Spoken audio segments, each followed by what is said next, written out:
एक complete detailed objection and suggestion on the Waqf amendment bill 2024 हम honourable chairman joint parliamentary committee Waqf amendment bill 2024 New Delhi को हम रवाना करेंगे। और इसमें हम लोगों ने ब्रीफ तमाम चीज़ों पर जो जो इफेक्ट अमेंडमेंट्स होंगे, वक्फ बोर्ड के जो पावर्स कम होंगे, वक्फ बोर्ड के जो सेक्शंस को अमेंड किया गया है, नए नए जो सेक्शंस वक्फ बोर्ड के अंदर ऐड किए गए हैं, या फिर जिन जिन सेक्शंस को थोड़ा सा तब्दील करके उसके मफहूम को तब्दील करने की कोशिश की गई है, ख़ासतौर पर सेक्शन 9 को, सेक्शन 14 को, सेक्शन 23 को, और उसके बाद सेक्शन 83 को बहुत बड़ा उसके अंदर नुकसान पहुंचाने की कोशिश की गई है। ये वो सेक्शंस हैं जिससे वक्फ बोर्ड का वजूद और वक्फ बोर्ड की जान जिंदा है। अगर इनको अमेंड करके या फिर इनको निकाल के या फिर इसमें कुछ डाल के अगर चेंजेस किया जाएगा तो वक्फ बोर्ड की रूह निकल जाएगी, सिर्फ ढांचा बाकी रहेगा। सर, इसमें जो मेजर ऑब्जेक्शन जिस तरह के तौर पर उठाया गया है, हालांकि देखा जाता है जबकि वो खुद हुकूमत का रिप्रेजेंटेटिव। देखिए, ये जो तरमीमी बिल है, ये जो अमेंडमेंट बिल है, ये कॉन्स्टिट्यूशनल राइट्स के खिलाफ है। ये मुसलमानों के कॉन्स्टिट्यूशन राइट के अंदर इंटरवीन करता है। और ना सिर्फ मैं आपको सेक्शन 3C, आप सेक्शन 3C की बात कर रहे हैं, सेक्शन 3C ही नहीं, इसमें मौजूद 40 के 40 amendment principle of natural justice के खिलाफ है और क्लियर वायलेशन है principle of the constitutional rights के। सेक्शन 14 को वायलेट करते हैं, सेक्शन 26 को वायलेट करते हैं। सेक्शन 26 क्या बोलता है? रिलीजियस प्रॉपर्टी को आज़ादी है हमको हैंडल करने की, और ये रिलीजियस प्रॉपर्टीज में आते हैं। ये clear violation of the constitutional rights है। इसको हमने पूरे 11 सफ़ात पर मुकम्मल सुप्रीम कोर्ट के 13 साइटेशंस के साथ हमने रेडी किया है, जिसमें सुप्रीम कोर्ट ने ये वो तमाम सेक्शंस जिसको अमेंडमेंट करने की कोशिश सेंट्रल गवर्नमेंट कर रही है, उसमें कई सेक्शंस को honourable supreme court of India ने अप्रिशिएट किया है। सेक्शन 14 को इन्होंने निकाल दिया। सेक्शन 14 के ताल्लुक से सुप्रीम कोर्ट ऑफ इंडिया कहती है, आप सेक्शन 14 के ताल्लुक से अगर देखेंगे तो सुप्रीम कोर्ट ऑफ इंडिया अपने वर्डिक्ट के अंदर कहती है कि सूटेबल सेक्शन है और backbone of the Waqf act है।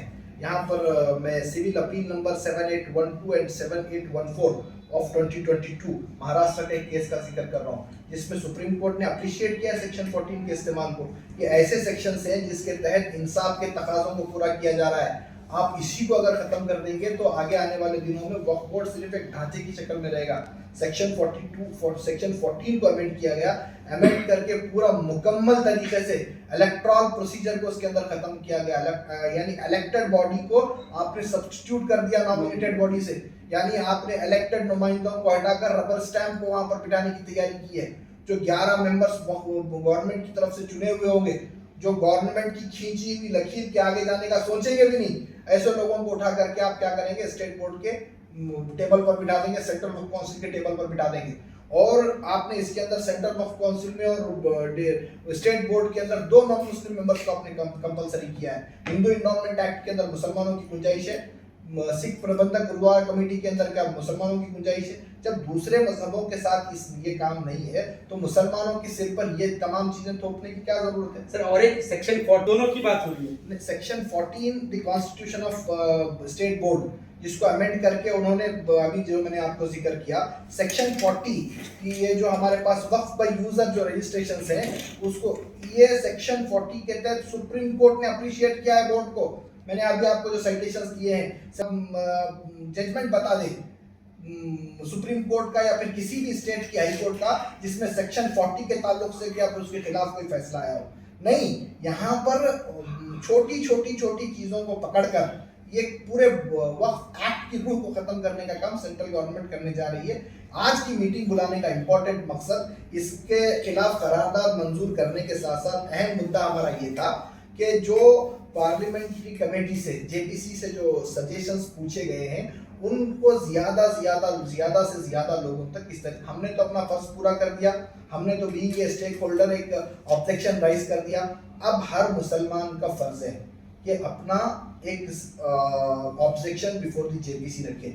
अब सवाल ये पैदा होगा कि रखने का जरिया क्या है? तो जेपीसी के नोटिफिकेशन में देखा जाएगा तो 3 तरीके से भेजने का प्रोविजन उन्होंने दिया है। एक, आप मेल करके अपना ऑब्जेक्शन राइज करवा सकते हैं, या फिर आप फैक्स के जरिए, फैक्स का नंबर भी उसमें दिया हुआ, फैक्स के जरिए भेज सकते हैं, या फिर आप उनको उनके नंबर पर, उनका एड्रेस भी दिया हुआ है, आप डायरेक्ट उनके एड्रेस पर आप उसको पोस्ट के जरिए भी भेज सकते हैं। तो अब हमने एक चीज़ यहाँ पर ये गौर की और फिक्र के जरिए एक चीज़ हमने सोची है कि आज गुलबर्गा के हर नौजवान, हर बुजुर्ग और हर आदमी के पास स्मार्टफोन है, और स्मार्टफोन चलाने की पहली कंडीशन ये है कि आपका जीमेल अकाउंट होना ज़रूरी है। अगर आपका जीमेल अकाउंट नहीं है तो आप स्मार्टफोन में लॉगिन भी नहीं कर सकते। आपके हाथ में स्मार्टफोन है, इसका मतलब ये है कि आपका जीमेल आईडी है। तो हमने ये organisation Muslim research and analysis centre के साथ हमने कोलैबोरेशन के साथ एक कैंपेन शुरू किया।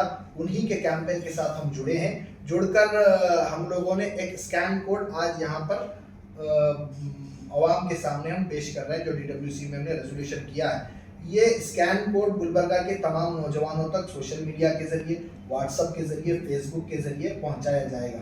नौजवानों का मैं गुजारिश करता हूं, आपकी जिम्मेदारी है कि एक नौजवान इसको इलेक्शन कैंपेन समझकर काम करे।